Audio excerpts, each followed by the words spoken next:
The rest of BMW's new bigger Boxer line has been introduced. Are they still compelling?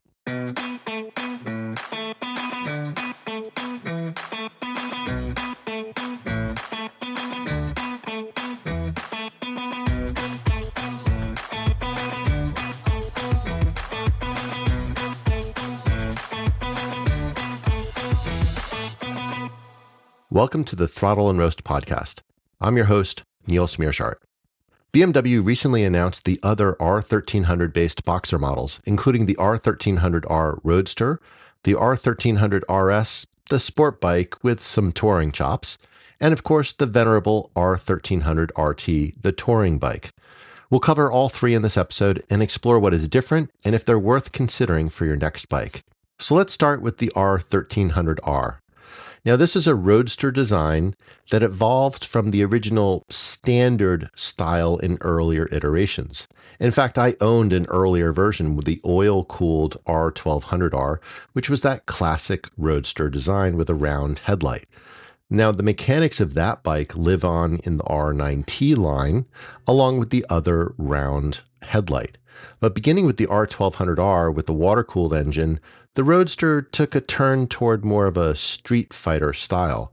I traded in my R1200R for my S1000R, mostly because of the power and weight improvements. And that is a true street fighter bike, which aesthetically is in that same design as the newer R12 and 1250R models have been. Now, the new R1300R looks nearly identical to the current S1000R, minus the silly little wings in the front. But it has that very aggressive headlight design. And if you like the classic roadster style, the R9T is probably the one that makes more sense. It will be that older oil-cooled engine design, so it won't have the same power. It's about 110 horsepower roughly. But if you like that street fighter style, the R1300R and the S1000R are definitely ones to consider. Now, when I got my S1000R, it had 160 horsepower versus the 110 horsepower that was on my R1200R. This was a huge bump in power, but it was also about 50 pounds lighter. So your power to weight ratio was an insane change from my old bike. But the downside, I'd say, is that an inline four just doesn't have the character that a Boxer motor has. In fact, out of my whole fleet, my S1000R is probably the bike that I always think about getting rid of the most, because it's just the one that it's fast, it's quick, there's just no character to it. And if you like bikes and motors with character, that's not going to be it. And this is where the new R1300R, sporting 145 horsepower and 527 pounds of weight, can get you a lot closer. This is nearly the performance of an S1000R in terms of its horsepower, or at least my S1000R, with similar looks, but it has a much more character-filled motor. Now, it's not going to compete directly against the current gen S1000R because that is still more power and lighter weight. But if you don't need that maximum performance, and to be honest, even my S1000R, you can't use its full potential on public roads. There's just not enough space, realistically. But this new R1300R, if you like that street fighter style, could be a really amazing option. So I think it's something that if you like that naked bike, really take a look at it. Okay, let's look at the new R1300 RS. Now, the RS, if we're kind of honest about it, has been a bit of an awkward part of the Boxer line. When the first oilhead bikes appeared in the mid-90s, the R1100 RS was released with a sort of Goldilocks sport tourer approach. It didn't have as big of a fairing as the RT, but it had a little bit more than the R had at the time. And many people just threw a windshield on the R and used it for touring. I did, in fact, because that's how I had my original R with the R1200R, a little bit later generation, but still. And so the RS was never as big of a seller. And it was discontinued for a bit, and they even tried a couple of other variants. There was the ST at one point, but they didn't tend to last more than a year or two. But BMW brought it back in an earlier generation with a little bit of a clearer mission that they were going for.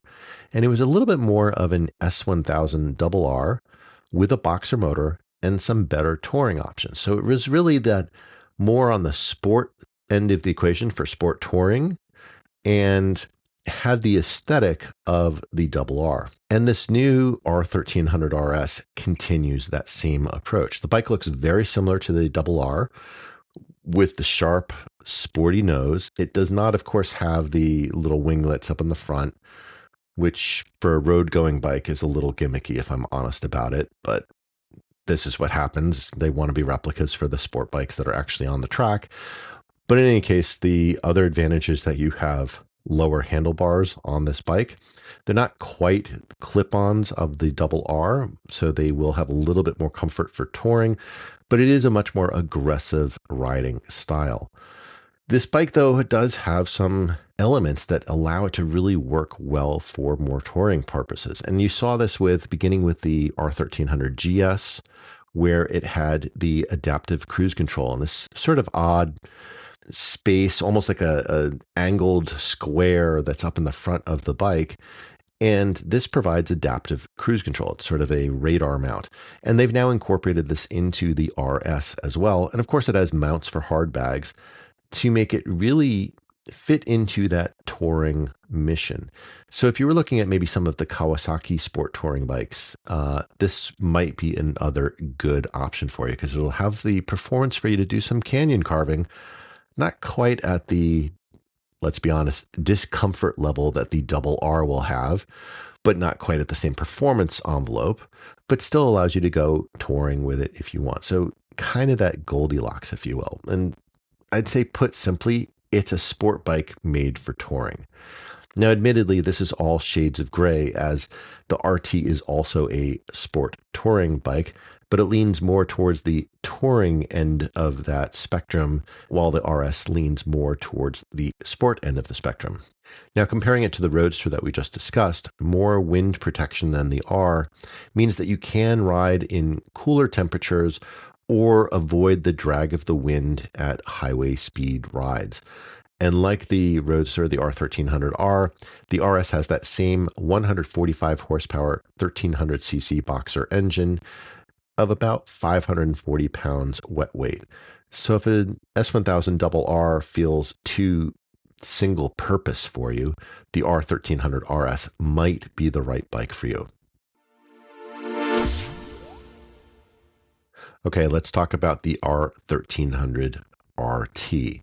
Now, the RT, or Reisetour, as in long trip, is really the model in BMW's lineup that has been around since the late 1970s.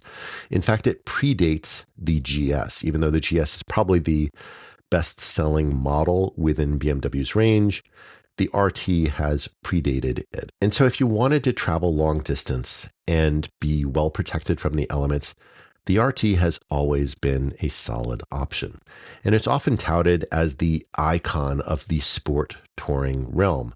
And the RT does differ from that RS that we just spoke about in being a bit more touring oriented than canyon carving. It doesn't mean that the RT can't carve some fast roads, and you can see many of them. It's used by the California Highway Patrol. You can see many of these bikes carving it up pretty aggressively. But there is some physics that still gets in the way. It is a larger bike. There's more fairings. There's more weight. The bags are intended to be mostly permanent, although you can remove them. So it is a little bit more of that touring orientation. Now, this new model does take on a bit more of an angular design and has the space in the nose for the adaptive cruise control like the RS and the GS and the GSA before it. And this angular design does remind me a lot of the GS, and in particular, the new GSA. If you look at the way the tank cutout is, it's effectively almost like two notches is the extent of it. It's just, going in and then one angle and then cutting out. And so it looks like a lot of very flat space up in the front of the bike. And The previous generation was a little bit more flowing lines. There was more curves, there was more lines within it to break up these large surfaces.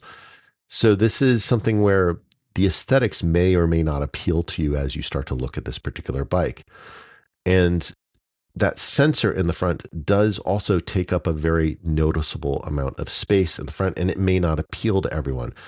In that previous model, the R1250 RT had more of like a hawk-like appearance to it. It still had a very almost sharp beak-like nose, but it had more lines to it. It was more flowing in some ways. This new RT with the large flat panels that it sort of borrows from the GSA has a little bit more of a flat appearing windshield. If you actually look at it dead straight on, it almost looks like the front of the bike is fully flat. Like there's no curve to it as you had in the previous generation. And it's not entirely true, but it just has that more of an appearance. It does have, I will say, some really phenomenal looking LED running light lines.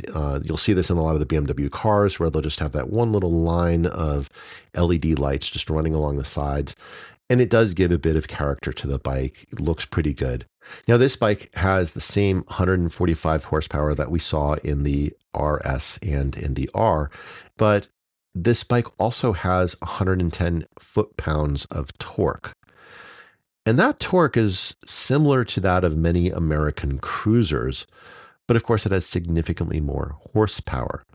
So I'm wondering now if this bike is going to start to really almost compete more directly with some of those large American cruisers. So think of things like the Road King, the Street Glide, these type of bikes, the Indian Pursuit, all these bikes have that sort of classic American V-twin. So if you're dead set on it has to be a V-twin, an American V-twin, yes, you're not going to compete on this.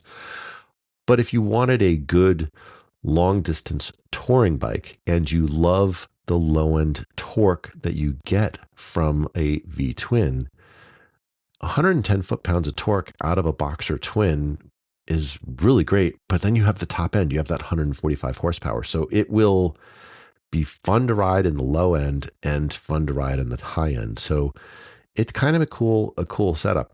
When I first rode the GS, if you remember from the episode where I compared the new R1300 GS, the F900 GS, and then my current R1200 GSA, I didn't love the motor on the GS.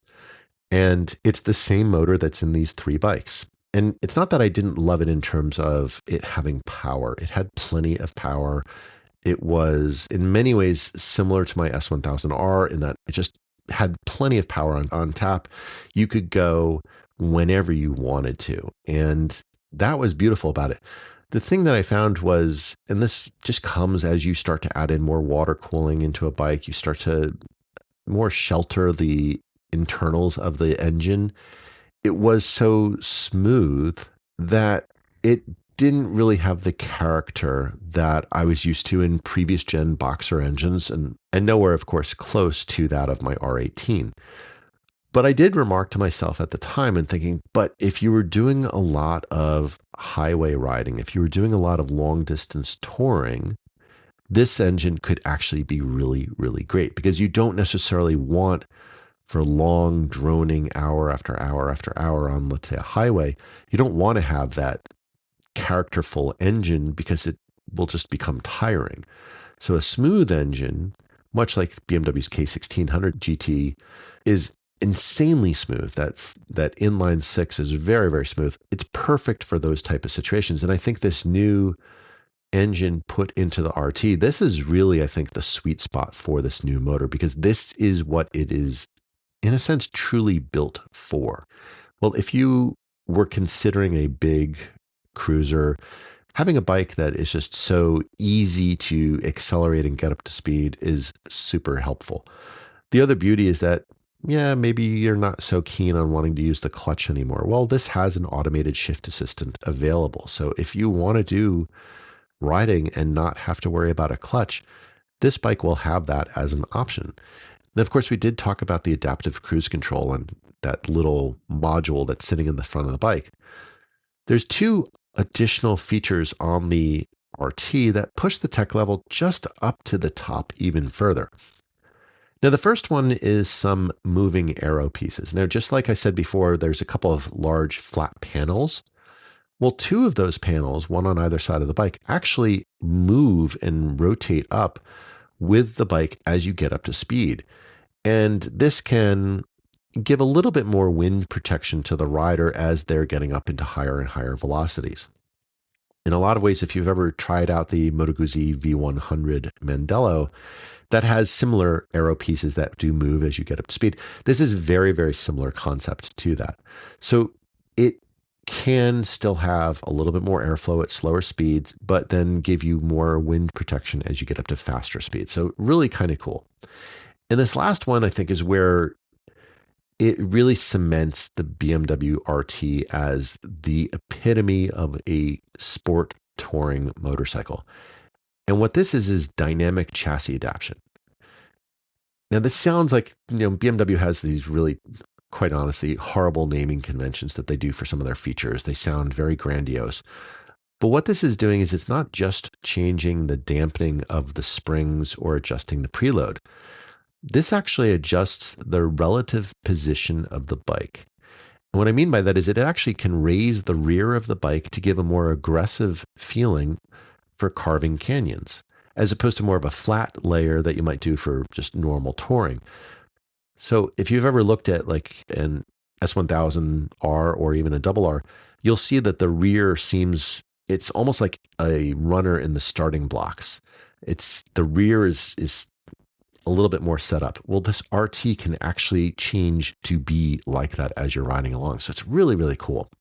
The other thing I'd say that's really this sort of benefit over the traditional American V-twin cruisers for long distance touring, most cruisers, because of their focus on the very, very low seat height, tend to have very little suspension travel as well. It's not unusual to see maybe 3 to 4.5 inches of suspension travel, and that's it. Well, the RT actually has 6 inches of travel on the front. This bike can absorb a lot of imperfect roads. In fact, I've had a friend of mine who was following me on an RT, on the R1250 RT. I was on my GS, and we were riding down a bit of a road that turned into a forest road. And I said, "Hey, happy to turn around." And he's like, No, we'll just keep going. And this is really one of those seasonally maintained roads. And while the RT is not meant for dirt, it has so much more travel than a typical cruiser. It was able to get through this and be completely happy and fine about it. So that seat height won't be as low as a cruiser, although BMW does offer seat heights as low as 30.7 inches with the low comfort seat. And for the taller riders, you can have up to 33.8 inches with the high comfort seat. Now, of course, all the seats have some adjustment on height. There's kind of a low and a high position, but the stock seat will give you between 32.2 and 33 inches of seat height. The other thing is 6.3 gallons of fuel capacity means it'll be a little bit of a while before you run out of gas and need to fill up. So it's perfect for those long distance tours. And while the GS and the GSA have been sales leaders for BMW in the Boxer segment, and for good reason, they're great bikes, the Long Way Round series of documentaries really cemented the GS as the globe-trotting bike. But in truth, that meme that you've probably seen of perfectly clean GSs, not a spot of dirt on them, parked outside of a Starbucks, doesn't come from nowhere. There are plenty of riders who never take their GS on any dirt whatsoever. And for them, the RT might be the better option. It's going to have just as much sport capabilities as the GS. The new dynamic chassis adaptation probably gives it even a little bit more because it doesn't have quite the very long suspension travel that you'll get with a GS. It will be a little bit more sporty. It won't be quite as floaty over the roads as you would get. And so it's going to be a little bit more of that sport feeling toward it. So it's probably a better option. So we've covered all 3 of the new BMW Boxer motors that were recently announced, looking at who they may be for and what new capabilities each of them have. So my question for you is, what do you think about these new Boxers? Is one of them calling your name?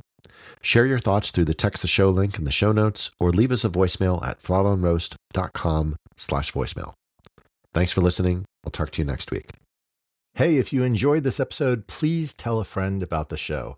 You can often share an episode directly from your podcast app, or you can direct them to throttleandroast.com. Word of mouth is the best way for us to grow and find new listeners, so I really appreciate your help.